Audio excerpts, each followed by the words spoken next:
மனோஜை பார்க்க போகிறோன்ற சந்தோஷத்தில் ரோகிணி ரொம்ப சந்தோஷமாக இருக்காங்க.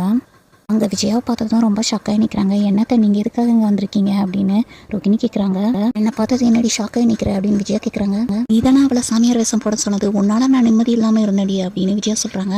என்னத்த சொல்கிறீங்க, எனக்கு ஒன்றும் புரியல அப்படின்னு ரோகிணி சொல்கிறாங்க. அதுக்கு காரணம் நீ தானே, உடனே நான் சும்மா விட மாட்டேன் அப்படின்னு சொல்லிட்டு விஜயா சொல்கிறாங்க. உடனே சாட்டையால் அடிக்க வைக்கிறாங்க. வேண்டாம், எனக்கு இதுக்கு எந்த சம்மந்தம் உண்டா, சொல்கிறத கேளுங்க, எனக்கு ரொம்ப வலிக்குது, நிப்பாட்டுங்க அப்படின்னு ரோகிணி கத்துறாங்க. நல்லா வேணும்டி அப்படின்னு விஜயா சொல்றாங்க. உடனே ரோகிணி மயக்கம் போட்டு விழுந்துடுறாங்க. கழிச்சு எழுப்பி திரும்ப அவளை அடிங்க அப்படின்னு விஜயா சொல்றாங்க. போலீஸ்ல மாட்டி விட்டுறாதீங்க, நான் இதுக்கு மேல அடிக்க மாட்டேன் அப்படின்னு சாட்டை அடிக்கிறது அங்க இருந்து கிளம்பிடுறாரு. மனோஜ் தனிச்சு எழுப்புறாரு ரோகிணிய. மனோஜ் 2 வருஷமா கூட நான் வாழ்ந்திருக்கேன், அந்த ஒரு இது கூட உனக்கு இல்லையா அப்படின்னு சொல்லிட்டு ரோகிணி கேட்குறாங்க. அம்மா தான் எல்லாம் ஏற்பாடு பண்ணாங்க அப்படின்னு மனோஜ் சொல்றாரு. எனக்கு தெரியும், எல்லாத்துக்கும் காரணம் உங்க அம்மா தான், இரு நான் உன்னை பாத்துக்கிறேன் அப்படின்னு ரோகிணி அங்கிருந்து கிளம்பிடுறாங்க. ரோகிணிக்கு அவங்க அம்மா ஒத்தனை கொடுக்குறாங்க. மாப்பிள்ளை இருந்தாலும் இப்படிலாம் பண்ணிருக்க கூடாது அப்படின்னு சொல்றாங்க.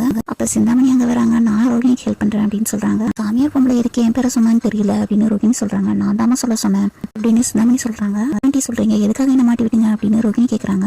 பேரை சொல்லியிருந்தானா நம்ம எதிர் வீட்டுல என்ன நடக்குதுன்னு நமக்கு தெரியாமலே போயிருந்திருக்கும், அதனால நான் அப்படி சொன்னேன் அப்படின்னு சிந்தாமணி சொல்றாங்க. நீங்க சொன்னது ஒரு வேலை நல்லா தான் ஆண்டி, இது நான் எப்படி பண்ணணுமா அப்படி பண்றேன் அப்படின்னு ரோகிணி சொல்றாங்க.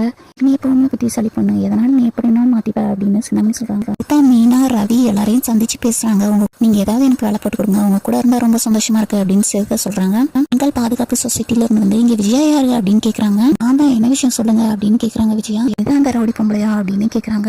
என்ன அப்படிலாம் சொல்றீங்க, எங்க அத்தையை அப்படிலாம் சொல்லாதீங்க அப்படின்னு மீனா சொல்றாங்க. யாருமா அப்படின்னு கேக்குறாங்க. அவங்களோட மருமக அப்படின்னு சொல்றாங்க. ஏன் அவங்க அப்படிதான் கொடுமைப்படுத்துறாங்களா அப்படின்னு கேக்குறாங்க. இல்லையே அப்படின்னு மீனா சொல்றாங்க. ஏன் சாட்டையால அடிச்சு கொடுமைப்பட்டிருக்கீங்க, அவங்க எங்களுக்கு கம்ப்ளைண்ட் கொடுத்துருக்காங்க அப்படின்னு சொல்றாங்க. நீ எதுவும் பண்ணியா அப்படின்னு அண்ணாமலை கேக்குறாங்க. நான் எதுவும் பண்ணலங்க அப்படின்னு விஜயா சொல்றாங்க.